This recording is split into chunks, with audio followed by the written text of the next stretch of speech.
Di awal film diperlihatkan dua nelayan tiba di tempat kejadian. Mereka sedang membicarakan Putri Duyung. Kemudian mereka memutuskan untuk menangkap Putri Duyung. Jadi mereka pergi ke laut untuk memancing Putri Duyung. Lebih dari 1 minggu telah berlalu dan mereka telah memasang jebakan untuk menangkap Putri Duyung tersebut. Mereka sedang menunggu kedatangan Putri Duyung. Seorang tukang perahu melihat mereka dari kejauhan. Akhirnya, Putri Duyung terjebak dalam jebakan. Mereka menarik Putri Duyung di atas kapal. Mereka menyiksanya ketika seorang nelayan mencoba mengikat Putri Duyung. Tapi, Putri Duyung menyerang nelayan itu dengan ekornya. Dan dia melompat lagi ke laut. Nelayan itu juga terikat dan jatuh bersamaan dengan Putri Duyung. Pengamat mereka juga menyaksikan semuanya. Nelayan lain di laut mulai menembakkan senjatanya ke Putri Duyung. Tapi sayangnya temannya tertembak. Tapi nelayan itu menangkap Putri Duyung itu lagi. Sementara itu, nelayan yang mengintip datang ke sana bersembunyi di perahu mereka. Ia mengamati bahwa nelayan menyerang secara menyedihkan di ekor Putri Duyung, menggunakan kapaknya. Dan itu merusak ekornya. Sementara itu, nelayan mengetahui bahwa seseorang telah bersembunyi di perahunya. Nelayan menangkap pria itu, dan dia menyelidikinya. Bagaimana Anda di sini? Mengapa kamu datang? Orang itu mengatakan bahwa saya adalah seorang psikiater. Dan nama saya adalah Dr. Beyer. Dokter itu berkata kepada nelayan, saya ingin membeli Putri Duyung ini. Buatlah perjanjian atau tawar-menawar dengan saya. Pada saat yang sama, potongan ekor Putri Duyung jatuh ke laut. Kemudian dokter menghiri nelayan itu, menyerang dengan kapak miliknya. Setelah itu, dokter tersebut melakukan penelitian terhadap setengah badan Putri Duyung. Dia memperhatikan bahwa setengah tubuh Putri Duyung telah dipotong.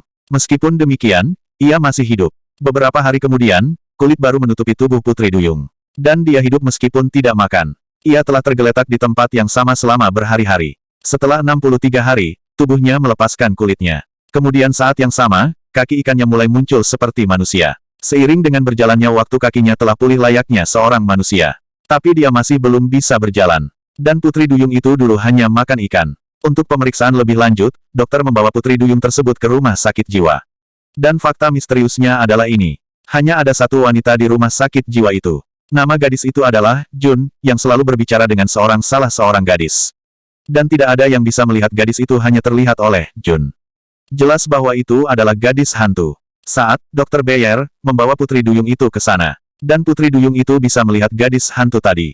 Yang juga terlihat sama seperti yang dilihat oleh Jun. Putri Duyung pun bersedih karena diperlakukan dengan kejam. Dr. Beyer terus mengawasinya melalui kamera. Saat Jun berbicara dengan gadis hantu itu. Kemudian terungkap bahwa gadis itu telah mati 10 tahun yang lalu. Tapi gadis hantu itu tidak mau menerima kematiannya. Gadis hantu itu dulu menganggapnya hidup seperti gadis lain. Hanya Putri Duyung dan Jun yang bisa melihatnya sekarang. Semua gadis biasa menertawakan Jun ketika dia pernah berbicara dengan gadis hantu itu. Mengatakannya, dia berbicara dengan rohnya. Sekarang gadis hantu itu mulai bercakap-cakap dengan Putri Duyung. Dan gadis hantu juga mencoba mendukung Putri Duyung. Putri Duyung juga berbicara dengan perawat bernama Sandra dalam bahasa lain. Putri Duyung mengungkapkan semua kejadian masa lalu yang dia hadapi. Tapi perawat Sandra tidak mengerti maksudnya. Seperti apa yang dia katakan. Perawat Sandra memanggil seorang ahli bahasa untuk memahami Putri Duyung. Dan pria itu berbicara dengan Putri Duyung. Putri Duyung menceritakan, kalau ada seorang gadis yang tidak terlihat oleh semua orang. Tapi, Jun berkata, aku juga bisa melihat gadis itu. Putri Duyung berkata, aku bukan milik dunia ini. Aku lebih suka dunia lautku dan aku Putri Duyung. Dia menginformasikan bahwa ekorku juga telah dipotong dengan kejam. Datang ke dunia ini, tubuh saya telah menghasilkan kaki seperti manusia. Dia mengatakan, kami telah mempelajari bahasa ini dari beberapa orang. Mereka adalah para nelayan yang menyelam ke laut. Dan para nelayan itu membawa banyak Putri Duyung ke bumi. Ada beberapa gadis di bumi yang merupakan keturunan dari Putri Duyung itu. Dan faktanya, putri dari salah satu Putri Duyung juga hadir di sini. Putri Duyung tidak bisa bertahan hidup di bumi tanpa air. Mereka juga bisa mati saat hidup di bumi untuk waktu yang lama. Mendengarnya, semua cukup kaget. Tapi tidak ada yang percaya pada fakta ini. Tapi, Dr. Beyer sangat marah karena Putri Duyung karena telah membicarakannya kepada orang lain.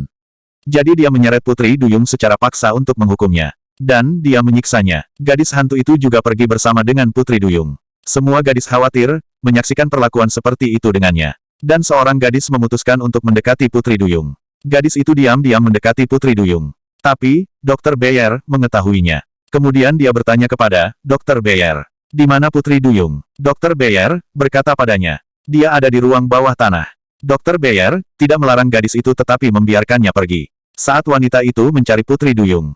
Kemudian gadis hantu itu memanggil wanita itu. Tapi suara gadis hantu itu tidak terdengar untuk wanita itu. Wanita itu datang ke tempat di mana seorang wanita gila hadir. Dia menyerangnya. Karena ketakutan, wanita itu mencapai ruangan misterius, di mana dia bertemu dengan seekor anjing pemangsa. Tidak ada yang terlihat untuk wanita itu karena kegelapan yang pekat. Anjing buas itu menyerang wanita itu. Dan wanita itu berakhir. Di sini terungkap bahwa, Dr. Beyer, bukanlah seorang pria yang baik. Dia juga telah membuat korban gadis-gadis lain selain Putri Duyung. Dia biasa membunuh gadis tersebut untuk dijadikan makanan anjing buasnya. Sandra bertanya pada Dr. Beyer tentang wanita itu, yang tadi telah dihabisi oleh anjing buas itu. Dr. Beyer berkata, wanita itu telah dipindahkan ke tempat lain. Dia baik-baik saja. Dr. Beyer terus-menerus melihat Putri Duyung itu. Dia melihat bahwa Putri Duyung keluar dari ruang bawah tanah. Disaksikan bahwa tubuh Putri Duyung berubah dengan cepat. Dan Putri Duyung itu juga berjuang untuk berdiri. Setelah beberapa hari, Sandra mendukungnya. Bahwa ia mampu berjalan. Gadis-gadis lain juga berteman dengannya. Mereka mulai menyukainya. Pada malam hari, Putri Duyung memecahkan kaca jendela untuk berlarikan diri ke hutan. Dan gadis-gadis lain juga lari, mengikutinya. Tapi, Dr. Beyer melihat mereka berlari melalui kamera. Jadi dia mengeluarkan senjatanya. Sebaliknya, gadis-gadis ini melewati celah sambil berlari. Mereka semua memutuskan untuk berenang di sungai. Tapi airnya cukup kotor, jadi mereka berhenti di situ. Kemudian, gadis-gadis itu kembali ke rumah sakit jiwa, merasa kedinginan. Sedangkan seorang gadis hantu tetap menemani Putri Duyung. Putri Duyung terlihat memuaskan, mendapatkan sungai itu. Gadis yang tinggal dengan Putri Duyung di malam hari. Bangun di pagi hari, dia menyadarkan dirinya sendirian. Jadi dia juga kembali ke rumah sakit jiwa. Teramati bahwa gadis hantu sedang mencari Putri Duyung di hutan. Gadis hantu itu mengamati bahwa Putri Duyung telah berubah total. Selain itu, ekornya juga telah diciptakan kembali. Tapi Putri Duyung terjebak di sana. Karena sungai sudah mengering. Gadis hantu itu berkata kepada Putri Duyung, "Saya akan mendukung Anda untuk memimpin Anda tempat tinggal Anda di laut." Kemudian terlihat Putri Duyung pindah ke rumah sakit jiwa, duduk di kursi roda. Tapi, Dr. Beyer menyaksikannya. Dan dia menabraki Putri Duyung dengan mobilnya. Juga terungkap sebelum, Sandra, bahwa dia sebenarnya adalah Putri Duyung. Dr. Beyer meminta bantuan para pekerjanya untuk mengambilnya. Karena dia merahasiakan fakta ini. Sandra, dan gadis-gadis lain juga menjadi bukti pembunuhan penjaga. Jadi dia maju untuk menghabisi semua orang. Sandra, mengunci dirinya di kamar dengan banyak gadis lain. Dr. Beyer mencoba membuka kunci pintu tetapi tidak berhasil. Terlihat bahwa perawat lain menyembunyikan gadis-gadis lain di toilet. Dan dia sendiri mencari jalan keluar. Tapi, Dr. Beyer melihat dan menembaknya. Kemudian, Dr. Beyer pindah ke kamar kecil. Dan dia menjadikan semua gadis itu sebagai korban dengan kejam. Mendengar teriakan itu, Sandra kabur bersama seorang penjaga dan gadis lainnya. Kemudian, Dr. Beyer menaiki kapalnya, membawa Putri Duyung itu.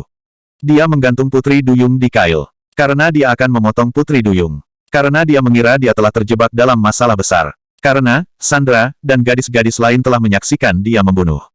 Dan gadis-gadis itu dan, Sandra, telah melarikan diri. Tapi, Sandra, mengejar perahu, Dr. Beyer, untuk mengamankan Putri Duyung. Hantu itu juga bersama Putri Duyung. Saat, Dr. Beyer menyiksa Putri Duyung di sana. Mendengar suaranya, Sandra pun ikut hadir. Sandra menemukan file dokumen di sana. Itu memiliki data tentang gadis yang arwahnya terlihat oleh Putri Duyung. Di sini terungkap, Dr. Beyer juga menyiksanya saat melakukan penelitian.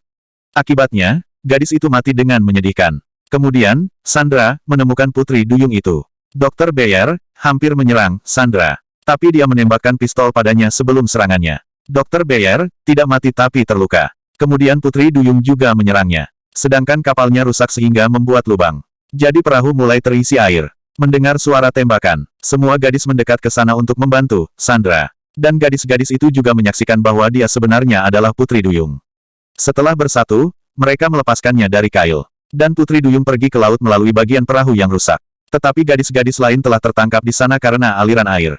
Mereka semua mulai tenggelam karena perahu telah terisi banyak air. Jun menceritakan bahwa ada mayat seorang gadis. Mereka menemukan mayat gadis hantu itu. Gadis-gadis lain mulai percaya pada Jun. Kemudian, Dr. Beyer menyerang Sandra. Dan dia mencoba menghabisinya setelah tenggelam. Tapi Putri Duyung kembali dan sambil membantu Sandra. Dr. Beyer kehilangan kesadarannya di sini.